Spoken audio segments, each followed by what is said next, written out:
ಸುದ್ದಿ ಈಗ ಬಹಳಷ್ಟು ಚರ್ಚೆಗೆ ಕಾರಣವಾದಂತಹ ಸುದ್ದಿ ಅದು ರೇಣುಕಾಸ್ವಾಮಿ ಕೊಲೆ ಪ್ರಕರಣದಲ್ಲಿ ನಟಿ ಪವಿತ್ರಾ ಗೌಡ ಅವರು ಪ್ರಮುಖ ಆರೋಪಿಯಾಗಿದ್ದಾರೆ. ಅವರಿಗೆ ನೀಡಲಾಗಿದ್ದ ಜಾಮೀನನ್ನು ಸುಪ್ರೀಂ ಕೋರ್ಟ್ ವಜಾ ಮಾಡಿದೆ.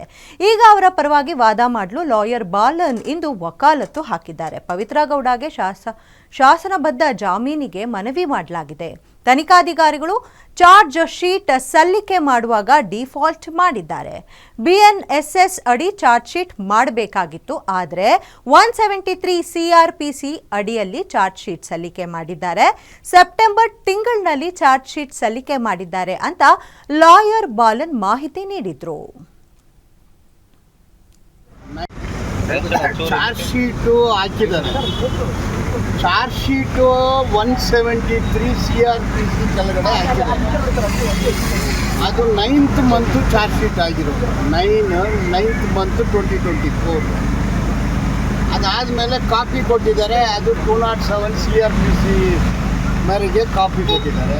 209 CRPCಯಲ್ಲಿ ಕಮಿಟಲ್ ಆಗಿದೆ. ಈ ಕೋರ್ಟಿಗೆ ಕಮಿಟಲ್ ಮಾಡಿದ್ದಾರೆ. ಚಾರ್ಜ್ ಶೀಟ್ ಮಾಡಿದ ದಿನವೇ ಕಾಗ್ನಿಸೆನ್ಸ್ ತಗೊಂಡಿದ್ದಾರೆ. ಸ್ವಲ್ಪ ಇದು ಕಾನೂನು ಬದಲಾವಣೆ ಆಗಿದೆ.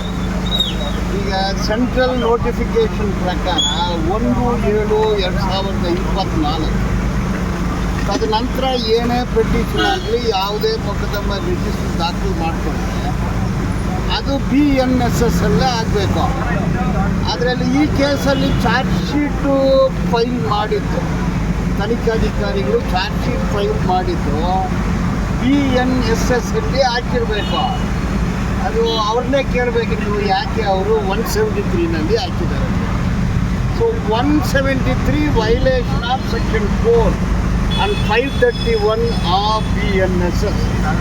ಅಂದರೆ 1/7/2024 ನಂತರ ಯಾವುದೇ ಅಪ್ಲಿಕೇಶನ್ ಹಾಕಿದ್ರೇನೋ ಅದು BNSS ಅಡಿಯಲ್ಲೇ ಆಗಬೇಕು.